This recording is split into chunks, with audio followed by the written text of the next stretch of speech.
Sintonizan Radio María. Les ofrecemos el programa Catecismo de la Iglesia Católica, dirigido por Monseñor José Ignacio Munilla.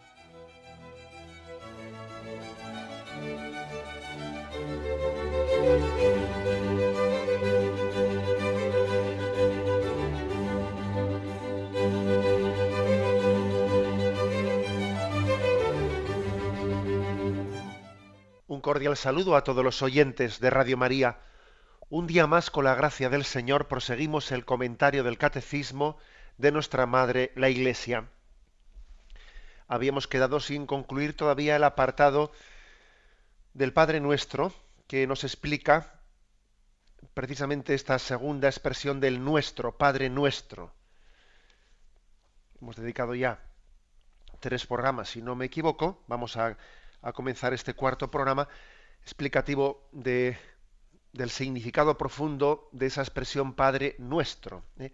Quedamos en el punto 2791 y aquí, como vais a ver, se nos añade un matiz más para que cuando oremos esta oración que Jesús nos encomendó, entendamos profundamente, después de haber explicado la expresión Padre. Ahora queremos profundizar en lo que supone que a ese Padre le llamemos Padre Nuestro. Dice así, 2791. Por eso, a pesar de las divisiones entre los cristianos, la oración al Padre Nuestro continúa siendo un bien común y un llamamiento apremiante para todos los bautizados. En comunión con Cristo por la fe y el bautismo, los cristianos deben de participar en la oración de Jesús por la unidad de sus discípulos. Es decir, aquí se añade un matiz más a los anteriores. Cuando rezamos en profundidad la oración del Padre Nuestro, estamos recibiendo una llamada a la unidad entre los cristianos.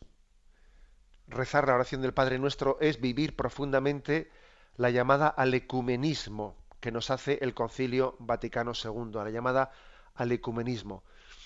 El Concilio Vaticano II publicó un decreto que tiene como nombre Unitatis Redintegratio, y en ese decreto hacía un llamamiento y retomaba toda la mejor tradición, ¿no?, católica con respecto a al movimiento ecuménico. El movimiento ecuménico entendido como la respuesta de la Iglesia a la llamada de Jesús de que todos seamos uno, a la conciencia de que es el pecado el que ha dividido a los cristianos a lo largo de su historia. Principalmente ha existido la herida de la división con la Iglesia del Cisma, con la Iglesia de Oriente, y luego ya en el siglo XVI, pues la ruptura de las iglesias protestantes, etcétera, etcétera. Lógicamente existe una herida. La Iglesia sigue siendo una, pero su unidad está herida. Está herida, y entonces el movimiento ecuménico es la llamada a que todos los cristianos nos pongamos en marcha, todo el mundo colaboremos y nos sintamos corresponsables primero del pecado que ha llevado a la división, corresponsables de él, y también corresponsables de la tarea que tenemos que tomarnos todos en serio para llegar a la unidad. Jesús oró intensamente para que todos seamos uno, y el hecho de que exista esa herida en la unidad le hace sufrir al corazón de Cristo. Vaya que sí le hace sufrir. Igual que cuando una madre o un padre sufren porque ven a sus hijos divididos. La verdad es que es fortísimo verle a Jesús en esa oración del capítulo 17 de San Juan, orando intensamente: Padre, que todos sean uno, para que el mundo crea que tú me has enviado. Es una oración hecha con una fuerza y una potencia tremenda, ¿no? Y claro, es impresionante ver que nuestro pecado de división está llevando esa oración de Cristo pues al dramatismo. Dramatismo porque Jesús pide algo que nuestro pecado se resiste, ¿no? Se resiste, es como una especie de barrera para que la oración de Cristo pueda obtener su fruto.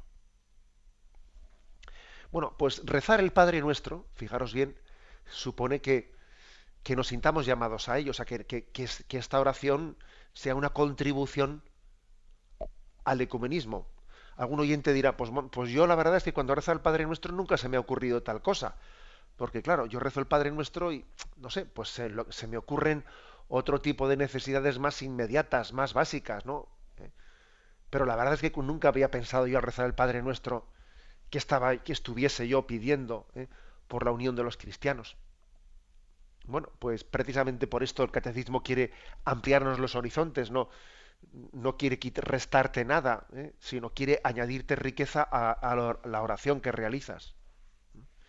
Fíjate cómo entre nosotros esa herida de división que existe, pues conlleva que muchos cristianos no participen de los sacramentos, ¿no? O sea, por ejemplo, Lutero, cuando rompió con la Iglesia Católica, muchos de los 7 sacramentos él rompió con ellos, ¿no? Rompió con esa tradición de los sacramentos y prácticamente se quedó únicamente con el bautismo y la Eucaristía. Se quedó con esos 2 sacramentos y la Eucaristía también con sus cuestiones, ¿no? Entonces, claro, pues no, los cristianos protestantes no participan de, de la mesa de los sacramentos en la plenitud en la que nosotros la vivimos, y eso es un drama, ¿no? Y por supuesto que también la ruptura de ellos y de otras, ¿no? Y de otras comunidades también ha conllevado a que no participan del mismo pastoreo del Papa, del sucesor de Pedro, ¿no? O sea, que existen elementos que nos dividen, pero hay elementos que nos unen, como ese que he dicho del bautismo, y en este caso concreto, lo que hoy queremos subrayar es que hay un elemento muy importante que nos une, que es la oración del Padre Nuestro. O sea, la oración del Padre Nuestro, gracias a Dios, y nunca, mejor dicho, ¿no? Gracias a Dios, la rezamos todos los cristianos. Incluso aunque no estemos unidos en otras cosas, pero la oración del Padre Nuestro la rezan todos, orientales, occidentales, de unos ritos, de otros ritos, incluso de otras iglesias, incluso de otras comunidades, incluso habiendo tenido rupturas, incluso aún teniendo y arrastrando herejías cristológicas de otro tipo de estilo, pero la oración del Padre Nuestro la reza todo el mundo, todos los cristianos, quiero decir, y eso tiene una potencialidad muy grande, tiene una potencialidad de la que tenemos que extraer muchas consecuencias. Si lo hiciésemos bien, si esa oración la rezásemos con plena conciencia, seguro que nos irían mejor las cosas, y seguro que el movimiento ecuménico caminaría a un ritmo más fuerte, etcétera.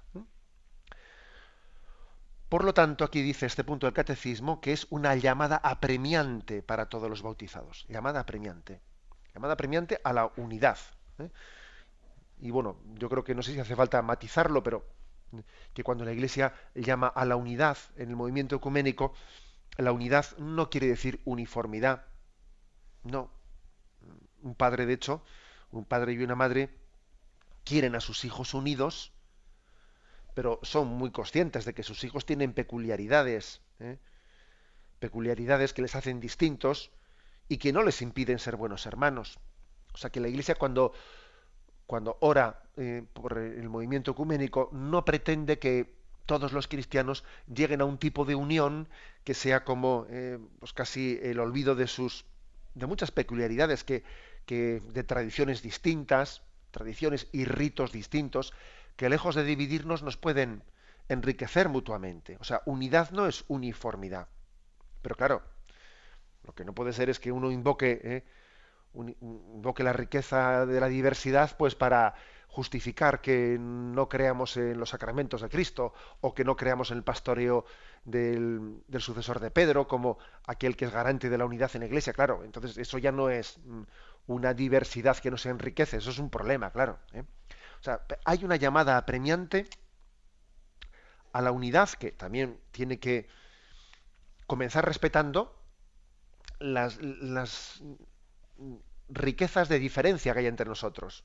O sea, que no pretendemos ser uniformes en el sentido de que todas nuestras tradiciones sean iguales, porque no, existen tradiciones orientales, tradiciones de la Iglesia latina, y la Iglesia católica eso lo dijo con mucha fuerza Juan Pablo II y lo ha repetido Benedicto XVI, no pretende que la unidad de todos los cristianos pase por el hecho de que desaparezcan tradiciones distintas. No, la Iglesia está plenamente dispuesta, como de hecho ya ocurre, ¿no? Porque dentro de la Iglesia Católica ahora mismo tenemos distintos ritos, no únicamente el rito latino, que es el nuestro, sino hay otros ritos orientales que están en perfecta comunión pues con la Santa Sede, con el Papa. y tiene sus tradiciones diferentes, ¿no? O sea, digamos que, por lo tanto, es una llamada apremiante primero a reconocer que la unidad no es uniformidad y que hay riqueza también en la diversidad de nuestras tradiciones. Pero claro, eso no puede justificar que entre nosotros estemos enfrentados, divididos, y hay una llamada a la unidad. En lo sustancial tenemos que ser uno. Yo sé que muchos oyentes, los que han sido peregrinos en Tierra Santa, suelen recibir un pequeño impacto, un impacto bastante fuerte cuando visitan el Santo Sepulcro de Jerusalén. Y en el Santo Sepulcro de Jerusalén está como muy visualizada esa diversidad por una parte, pero también división, ¿no? Diversidad y división de los cristianos en torno a la fe en Jesucristo, en su resurrección. Y claro, allí está, en el medio del Santo Sepulcro, allí se guarda, se custodia, ¿no? Un lugar que tiene pues, muchos, digamos, muchos elementos de historicidad de que esa fue el sepulcro que quedó vacío tras la resurrección de Jesucristo, ¿no? Y ha habido pues problemas problemas ancestrales en cómo, en quién tenía derecho, qué confesión cristiana tenía derecho a acercarse, a qué hora, y ahí hay un status quo muy complicado de que los ortodoxos tienen la parte principal, los católicos se les permite a tales horas, luego vienen los coptos, luego vienen los otros. Realmente, cuando van los peregrinos y ven aquel lío en el que hay que respetar el status quo de quién tiene derecho en este momento a acercarse al sepulcro, surge un poco como un escándalo, ¿no? El escándalo de ver muy gráficamente la división entre los cristianos. Y a veces yo sé de más de un peregrino que eso le ha hecho un impacto que le ha dejado un poco tocado. Aunque también yo al mismo tiempo les he dicho a los peregrinos cuando he ido con ellos, bueno, esto hay dos maneras de verlo.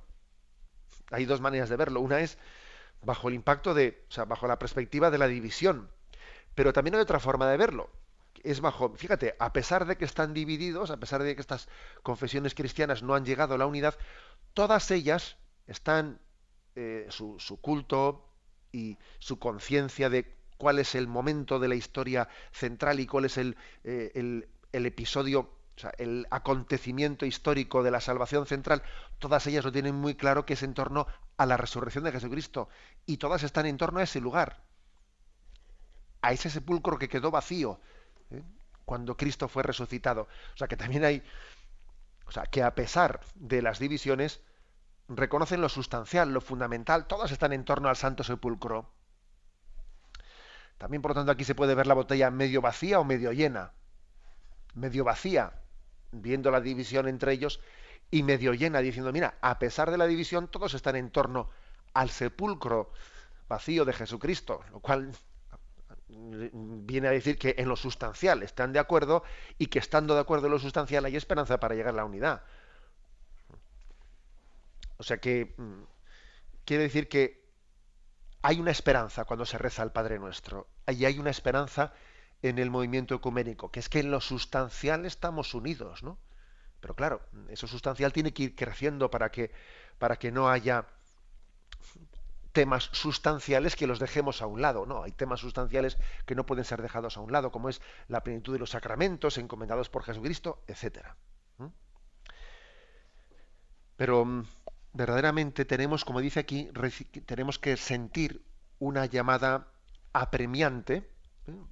Apremiante a la unidad cada vez que rezamos la oración del Padre Nuestro. La reza también un protestante contigo, la reza un anglicano contigo, la reza un cristiano ortodoxo, la rezan tradiciones que tú quizás hasta las desconozcas, ¿no? Igual ni siquiera hemos oído hablar de ciertos cristianos que han tenido historias muy complicadas con el paso de los siglos y rezan la misma oración que tú y yo rezamos, que esta mañana o que esta noche hemos rezado, y eso crea un nivel de comunión entre nosotros que tenemos que hacer todo lo posible para que vaya creciendo. Bien, tenemos un momento de reflexión. Escuchan el programa Catecismo de la Iglesia Católica con Monseñor José Ignacio Munilla. Estamos en el punto 2791 del Catecismo, explicando esta dimensión ecuménica del rezo del Padre Nuestro. Cada vez que oramos a Dios diciendo Padre nuestro, lo hacemos conjuntamente con los protestantes y con los ortodoxos y con los anglicanos, y por lo tanto es una llamada a la unión entre todos nosotros. Para entender esto un poco con más profundidad, ese decreto que os he dicho del Concilio Vaticano II, Unitatis Redintegratio, habló de la importancia de la oración,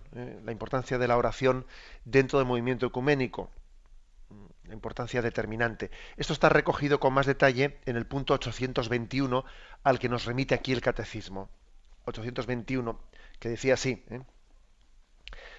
Para responder adecuadamente a este llamamiento ecuménico se exige, primero, una renovación permanente de la Iglesia en una fidelidad mayor a su vocación. Esta renovación es el alma del movimiento hacia la unidad.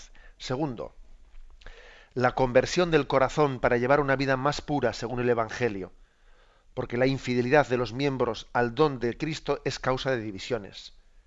Tercero, la oración en común, porque esta conversión del corazón y santidad de vida, junto con las oraciones privadas y públicas por la unidad de los cristianos, deben considerarse como el alma de todo el movimiento ecuménico y pueden llamarse con razón ecumenismo espiritual. Bueno, sigue después con más cosas, pero aquí pone una especie de siete elementos principales o siete columnas del movimiento ecuménico. Pero nos vamos a fijar en estas tres en concreto que hemos explicado aquí.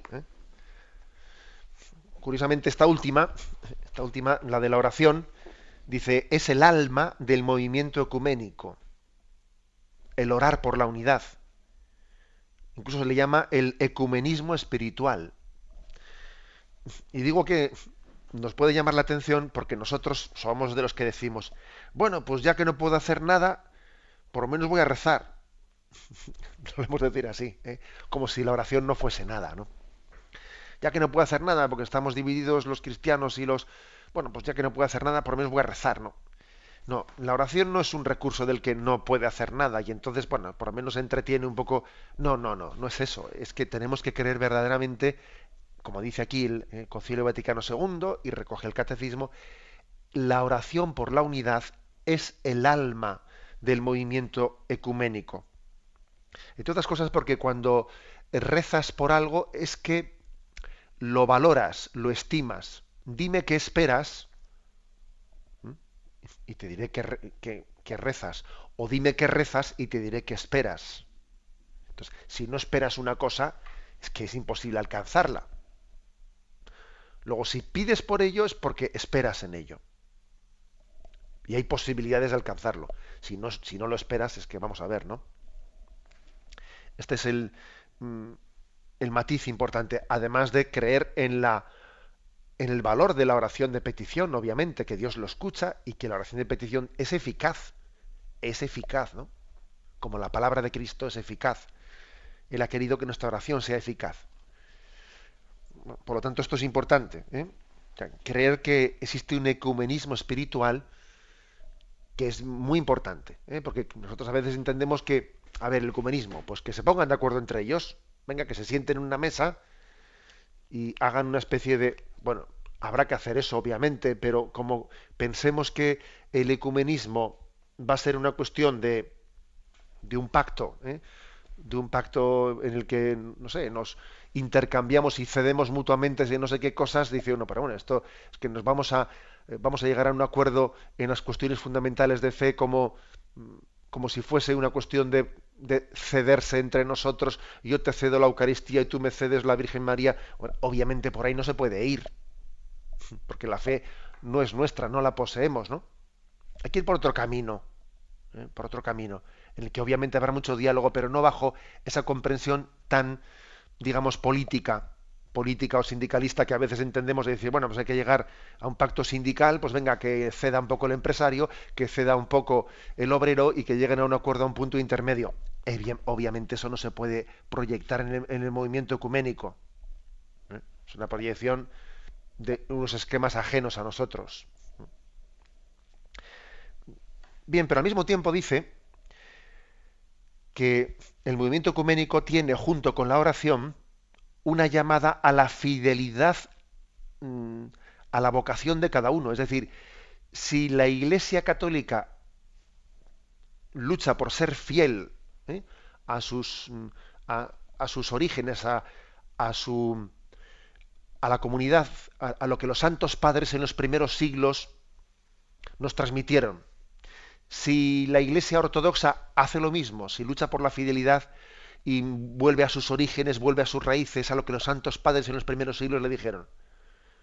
Si las iglesias protestantes hacen lo mismo, será mucho más fácil la unión. Es decir, vamos a las raíces, vamos a los orígenes y veamos que antes de que las fracturas, de la división se produjesen, antes de que entre nosotros estuviésemos ya manifiestamente divididos, hubo tantos siglos en los que existió esa unidad sin esas rupturas que posteriormente se produjeron.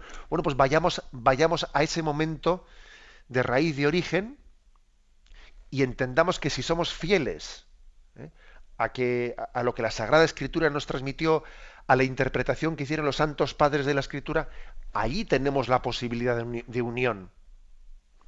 Luego, primer factor, la oración como alma del ecumenismo. Segundo, cada uno que sea fiel a sus raíces, para interpretar las cosas desde las raíces, y no desde las ramas, sino desde las raíces. Y en tercer lugar, conversión personal. Esto también lo dice el decreto de Unitatis Redintegratio, y lo dice también pues el Catecismo de la Iglesia Católica. Es decir, es importantísima la conversión personal. No vamos a llegar a la unión entre las iglesias o entre las comunidades cristianas, no vamos a llegar a la unión si entre nosotros, o sea, si personalmente decimos que eso a mí no me toca, es cosa de los de arriba, y si yo no me siento también llamado a la conversión personal. Tiene que haber una llamada y una respuesta muy viva a esa necesidad de conversión personal. La unidad en Cristo se produce cuando dos personas se convierten. Si yo me convierto a Cristo y el otro se convierte a Cristo, aunque entre nosotros no nos conozcamos, hemos crecido en unidad, eso es obvio. Es obvio. Ahora, si yo vivo una religiosidad en la que no hay ni visos de conversión, porque yo voy a lo mío, ¿no? Y voy haciendo de la religiosidad una especie de casi ocasión, ¿no? Ocasión para que mi forma de ver las cosas sea la que prevalezca siempre, etcétera. Así es muy difícil que haya nunca unidad.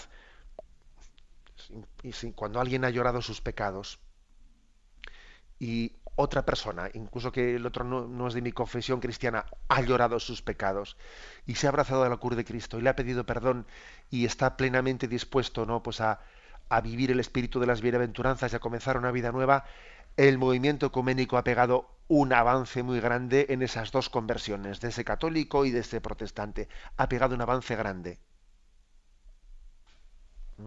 O sea que, como veis, es un planteamiento del ecumenismo, pero que nos implica a todos, que nos salpica a todos. Y por eso aquí, en la explicación del Padre Nuestro, pues se viene a decir, oye, que yo cuando rezo Padre Nuestro estoy recibiendo una llamada a participar vivamente de la llamada a la unidad de Cristo entre nosotros. Bueno, bien, pues sería un poco como las bases. A esto se añade, lo dice el Catecismo, el fraterno conocimiento recíproco, o sea, el que un cristiano, un católico que reza al Padre Nuestro, desee conocer y desee tener una relación fluida con otros cristianos que no son católicos que también recen el Padre Nuestro. Y los mire como a hermanos separados, pero hermanos. No los mire como a enemigos. Que tenga una conciencia de fraternidad entre ellos, ¿no? Eso también creo que es, por lo tanto, un elemento más, que se añade también al movimiento ecuménico. Rezar el Padre Nuestro me lleva a sentirme hermano. Y el Concilio Vaticano II habló de hermanos, que sean hermanos separados, pero son hermanos. Esto nosotros también, ¿en qué se puede traducir? Bueno, en nuestra forma de relacionarnos. Es verdad que en nuestro contexto social muchos católicos no conocen a hermanos separados, porque igual estamos en un contexto social muy mayoritariamente católico, pero seguro que cada vez va habiendo más y puede haber en el seno de en nuestra empresa, en nuestro colegio, o no digamos nada cuando viajamos a otros lugares, puede haber trato con cristianos de otras confesiones, distinta a la católica, y estamos llamados, dice aquí el catecismo, a tener un fraterno conocimiento recíproco, a conocernos como hermanos, a interesarnos unos por otros y a tener conciencia de que rezamos el Padre Nuestro junto con ellos. Bien, tenemos un momento de reflexión, 92, que dice así: por último, si recitamos en verdad el Padre Nuestro, salimos del individualismo porque de él nos libera el amor que recibimos. El adjetivo nuestro al comienzo de la oración del Señor, así como el nosotros de las 4 últimas peticiones, no es exclusivo de nadie. Para que se diga en verdad, debemos superar nuestras divisiones y los conflictos entre nosotros. Un punto impresionante, este 2792. La oración del Padre Nuestro nos lleva a salir del individualismo, porque dice, nos libera el amor. Nos libera el amor. Y cuando dice nos libera, es porque hay esclavitudes, y una esclavitud muy clara suele ser el narcisismo, el tener un planteamiento de vida en el que estamos siempre mirándonos a nosotros mismos, ¿no? Y yo, y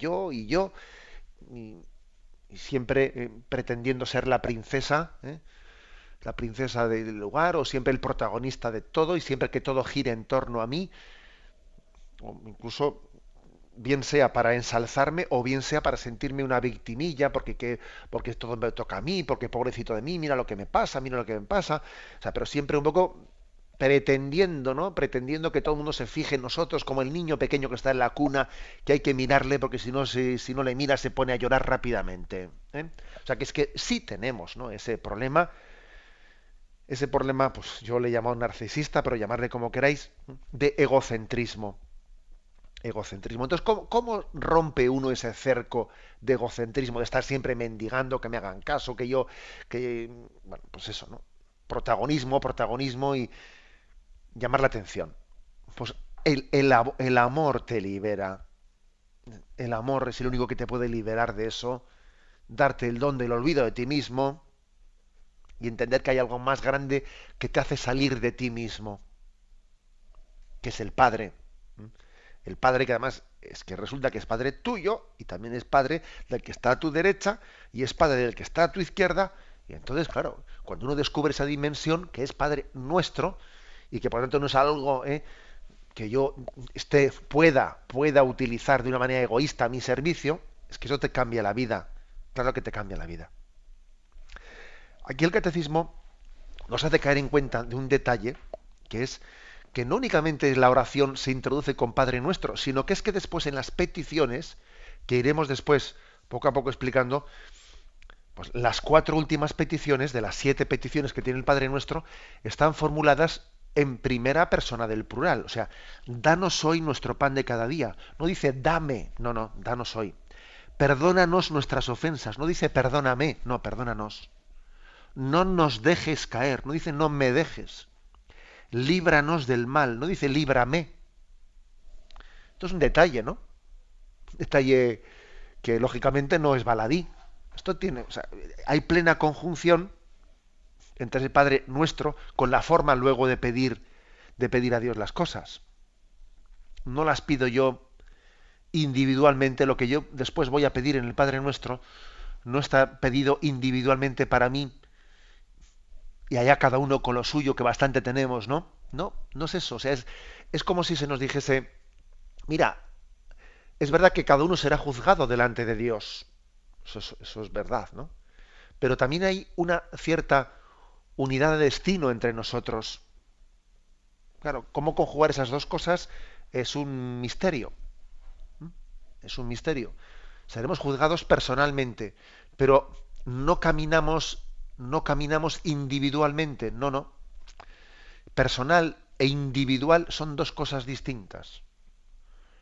Seremos personalmente juzgados y nuestra fe es personal, pero no es individual, que es otro tema ya, que la palabra individual le da otro componente que ya no va bien con ese espíritu del cristiano. Personal, sí, individual es otra cosa, ¿eh? O sea, nosotros vivimos en comunión, rezamos a Dios en comunión y tenemos una cierta unidad de destino, de origen y de destino, que hace que no nos presentemos solos delante de Dios.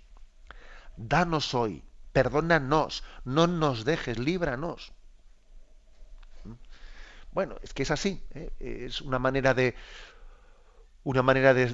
expresarse, ¿no? De expresarse delante del Señor, y eso creo que es hermoso.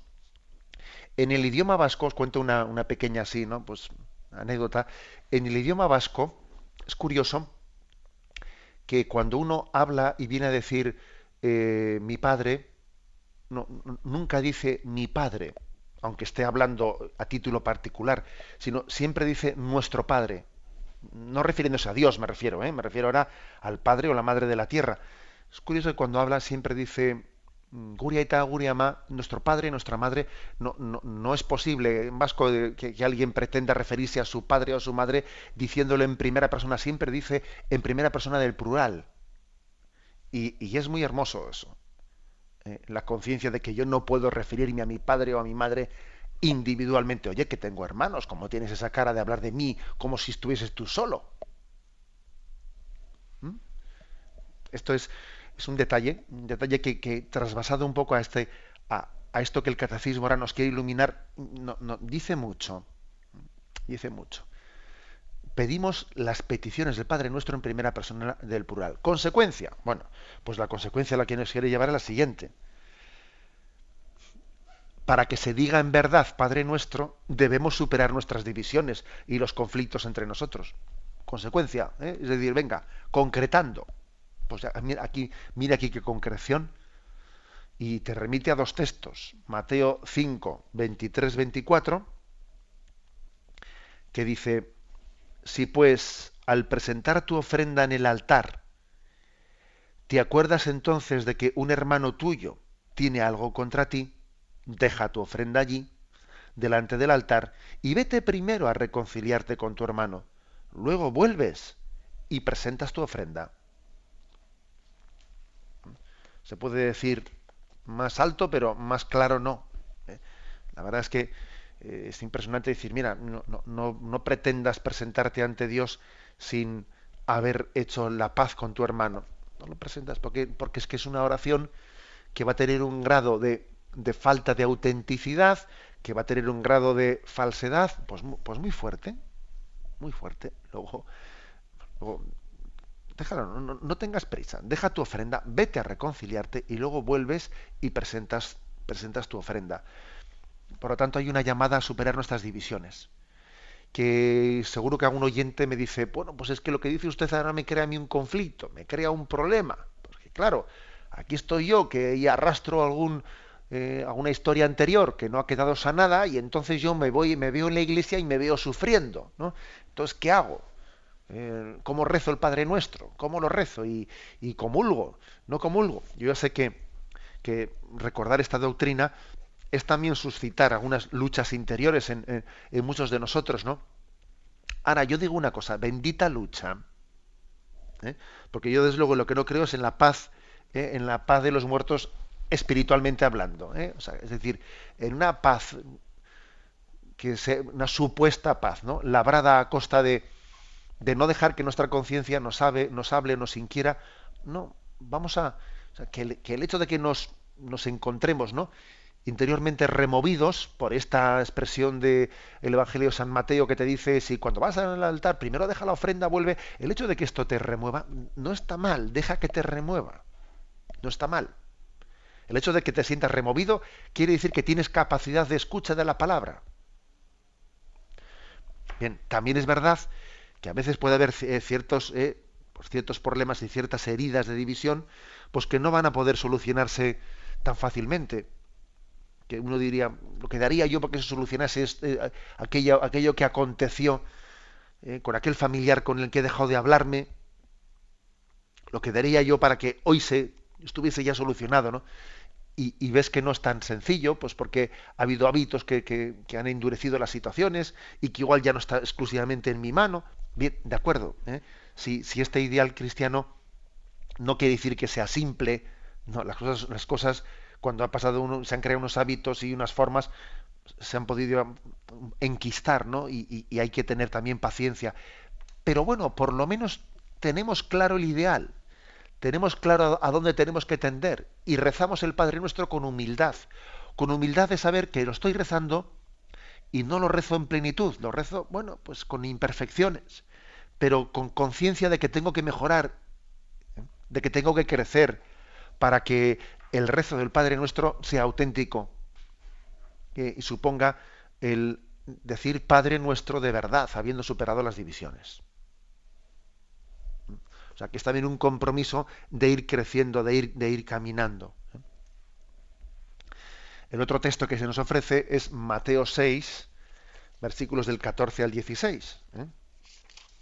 Mateo 6, del 14 al 16, porque es curioso que justamente cuando, según el Evangelio de San Mateo, Jesús enseña al Padre Nuestro, justo al terminarlo, dice, y no nos dejes caer en la tentación, mas líbranos del mal. Y dice, versículo 14, que si vosotros perdonáis a los hombres sus ofensas, os perdonará también a vosotros vuestro Padre Celestial. Pero si no perdonáis a los hombres, tampoco vuestro Padre perdonará vuestras ofensas. Es curioso porque es como una postilla del Evangelio de San Mateo, justo después de haber enseñado el Padre Nuestro. O sea que está apostillando una de las peticiones principales, que es perdona nuestras ofensas como nosotros perdonamos a los que nos ofenden. Ya que si vosotros perdonáis a los hombres sus ofensas, os perdonarán también a vosotros. Pero si vosotros no perdonáis a los hombres, nuestro Padre Celestial, tampoco vuestro Padre Celestial no perdonará vuestras ofensas. O sea que es como diciendo, oye, no tengas la cara de pedir lo que tú no estás dispuesto a dar. No tengas la cara de pedir perdón cuando tú no estás dispuesto a ofrecerlo. No, porque estás haciendo una oración que es absolutamente falsa. Lo que tú pides a Dios, Él te lo está dando para que tú lo compartas, ¿no? Tú pides a Dios misericordia. Y el hecho de que tú puedas pedirle a Dios misericordia supone que tú ya has recibido conciencia de la importancia de la misericordia, de que necesitas el perdón y la gratuidad en el amor, que necesitas que no te juzguen con dureza, que necesitas que Dios te mire con misericordia, porque como me mire de otra manera no tengo nada que hacer, ¿no? Bueno, si tú tienes conciencia de eso, para orar así a Dios, ¿cómo tú no puedes tener misericordia con el que está a tu derecha o a tu izquierda? Pero bueno, ¿eso cómo es posible? Que tú pidas un don y lo supliques si tú mismo no estás dispuesto a darlo en la medida en que está en tu mano darlo, ¿no? Pero hombre, esa es una contradicción absoluta. Tú no estás rezando bien. Tú estás pretendiendo manipular a Dios. O sea, es decir, que es que aquí la oración nos implica. La oración nos implica totalmente. Aquí no se puede rezar el Padre Nuestro como quien ve los toros desde fuera de la barrera. No, no. Aquí estás tú estás tú en la arena y tienes tu capote en la mano y no sé si estás sin capote siquiera. O sea, no se puede orar el Padre Nuestro como quien ve desde fuera las cosas. Debemos superar nuestras divisiones y los conflictos entre nosotros, pues para que esta oración sea sincera y no sea una quimera, no sea... A esto se refiere cuando dice que nos conceda salir del individualismo, porque solamente el amor nos va a liberar de esto. Solamente el amor del Padre nos va a liberar de la cárcel de nuestro individualismo. Y el decir nuestro, el decir nosotros y no yo, es ya una liberación. O sea, el que tú digas nuestro, no de pasadilla, sino con conciencia. El que digas nosotros, sintiendo que en esa palabra nosotros están todos los demás cristianos que a tu alrededor están todos representados, si tú se lo dices con conciencia, fíjate, estás obteniendo una gracia de Dios. Estás siendo liberado de esa cárcel de tu individualismo, que te hace siempre daño, que es que siempre soy yo, yo y yo. Por lo tanto, el amor a Dios y el amor de Dios nos da sensibilidad hacia el prójimo. Y la sensibilidad hacia el prójimo nos hace descubrir a Dios. Nos hace descubrir a Dios. En la medida en que los demás son como espejos en los que se ve reflejado el rostro de la paternidad de Dios. Bien, pues aquí lo dejamos. Hemos explicado hoy estos dos puntos, el 2791 y 2792. Damos paso a la intervención de los oyentes. Podéis llamar para formular vuestras preguntas al teléfono 917 107 70. Antes de dar paso a las preguntas en directo, tengo una pregunta que ha llegado a través de la página web de Radio María, que un oyente de nombre Francisco pregunta, dice que le ha impresionado mucho ver en la película de Mel Gibson de La Pasión la escena en la que Jesús se encuentra con su madre camino del Calvario y en la que Jesús le dice a su madre: Madre, hago nuevas todas las cosas, ¿no? Entonces me pregunta cuál es el sentido de esta expresión, de dónde viene esa expresión de Jesús camino del Calvario. Bueno, hay que decir que el autor de la película también se toma su libertad, porque esa expresión, hago nuevas todas las cosas, está en el capítulo 21 del Apocalipsis, el versículo 5. Cuando dice, vi un cielo nuevo y una tierra nueva, entonces en el versículo 5 dice, mira que hago un mundo nuevo. Hago un mundo nuevo. Bueno, pues ese mundo nuevo, la teología cristiana lo interpreta como que es el mundo de la redención. O sea, el primer mundo es el mundo creado, ¿no? Es el mundo de la creación, pero el segundo mundo, el mundo nuevo, es la redención, es la salvación, una creación muy superior a la primera. En la primera Dios nos creó de la nada, pero en la segunda nos rescata de nuestra condición pecadora y nos hace santos. Y a eso es a lo que se refiere cuando Mel Gibson pone esa expresión en labios de Jesús delante de María. Le dice: María, madre, mira cómo hago nuevas todas las cosas. Es decir, mira cómo la sangre de tu Hijo sirve para la purificación de todos los pecados y para que nazca un mundo santo. Y tu madre, tú eres la primera, que eres el fruto de esta sangre redentora, que ha sido incluso preservada de haber caído en el pecado. Bueno, pues Mel Gibson en la película une esa expresión al hecho de que Jesús se encuentre con su madre.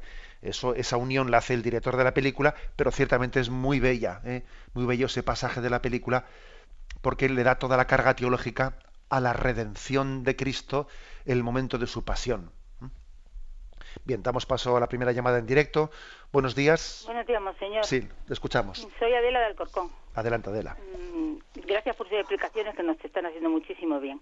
Mire, le quería preguntar por la incineración, porque yo he dado órdenes a mis hijos, ¿no? Les he dicho que cuando me fallezca me incineren, pero claro, tampoco lo tengo tan claro y quería que me aconsejara lo que debería hacer.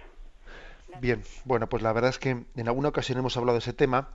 La Iglesia no tiene nada en contra de la incineración, siempre y cuando se dice que no se haga con un sentido pagano. Obviamente usted no lo hace con un sentido pagano, no tiene nada en contra de la incineración, bueno, porque en el fondo la incineración lo que hace es adelantar artificialmente el proceso natural de la descomposición del cuerpo, que termina por convertirse en ceniza. Lo que sí, sin embargo, creo que es importante llamar la atención es sobre la costumbre que se está extendiendo de que las cenizas no sean enterradas, de que sean aventadas, de que sean esparcidas. Y eso sí que es una deformación bastante contraria a la tradición católica, que pues esa bienaventuranza de enterrar a los muertos no incluye únicamente a los cadáveres, sino también a las cenizas. Enterrar a los muertos es una obra de misericordia porque nos permite también tener un lugar que evoque la esperanza de la resurrección, un lugar que nos convoque a la oración por los difuntos, y el hecho de que depositemos los cuerpos, bien sea incinerados o no, el hecho de que depositemos los cuerpos en el cementerio, en lugar de oración por los difuntos, lugar de esperanza, ¿no? Tiene su importancia. Por lo tanto, no hay problema con la incineración, pero sí tenemos que llamar la atención sobre esa tendencia a aventar las cenizas y a no depositarlas en el cementerio, Que fijaros que la palabra cementerio significa dormitorio en el que esperamos la resurrección. No quiero decir con esto que unas cenizas que hayan sido aventadas en un monte no vayan a tener resurrección, por Dios, no se me ocurre decir eso. Pero es que también los signos son importantes, también la fe entra por los ojos. Y necesitamos signos que eduquen nuestra esperanza en la resurrección y nos inviten a orar por los difuntos. Damos paso a una siguiente llamada. Buenos días. Buenos días, señor Sí, obispo. le Soy escuchamos. Manuel de Madrid. Adelante, Manuel. Ayer me pareció entender que nos comentaba que Jesucristo rezaría al Padre Nuestro de otra manera, porque no estando sujeto al pecado, no podía, entre otras cosas, pedir perdón por sus pecados. Yo personalmente no creo que eso sea la visión que yo tengo del Padre Nuestro, igual que la Santísima Virgen rezó el Padre Nuestro y usted así lo reconoció y tampoco está sujeta a pecados. Yo creo que el Padre Nuestro es la oración por excelencia donde Cristo nos dice exactamente cómo tenemos que sentirnos iglesia, cómo tenemos que participar de la comunión, del encuentro de Cristo, es decir, de Dios, segunda persona, con el Padre y con el Espíritu Santo, en comunión con los creyentes, y eso tenemos que hacerlo cuando rezamos el Padre Nuestro, sentirnos en comunión con Cristo, con la Santísima Virgen, con el cuerpo místico de la Iglesia, y buscar pues el reino de Dios, el perdón de los pecados, pero no solo de los nuestros, sino de todos los que somos pecadores, o de los que en un momento alguien que pueda estar en gracia pide perdón por sus pecados porque puede seguir cometiéndolos, pero también por los de los demás, quiero decir, y yo entiendo que Cristo y la Santísima Virgen rezaron el Padre Nuestro y yo me siento en comunión con ellos cuando lo rezo, porque es que si no, mi oración del Padre Nuestro yo creo que no tendría mucho sentido. Es una pregunta. De acuerdo, bien, muchísimas gracias. Sí, yo le doy la razón, lo que pasa es que creo que también lo que usted dice también da la razón a lo que yo dije, o sea que son dos cosas perfectamente complementarias. Cuando digo que Jesucristo ha rezado la oración del Padre Nuestro, pero de una manera especial y peculiar por ser Él quien es, en el fondo responde un poco a lo que usted mismo acaba de decir. O sea, Él, cuando ha dicho perdona nuestros pecados, Él ha asumido sobre sí los pecados de toda la humanidad, pero no en el mismo sentido que nosotros hemos rezado la oración, que cuando decimos perdona nuestros pecados decimos y los primeros los míos, que yo soy el primer pecador. Obviamente Jesús no reza así la oración del Padre Nuestro. Luego, la afirmación mía de que Jesús ora el Padre Nuestro de una manera especial y peculiar e irrepetible creo que se mantiene. Se mantiene, pero es verdad que la reza. O sea, no es que el hecho de que la rece de una manera especial no quiere decir que Él no la rece. Sí, lo que pasa es que Él, cuando habla de...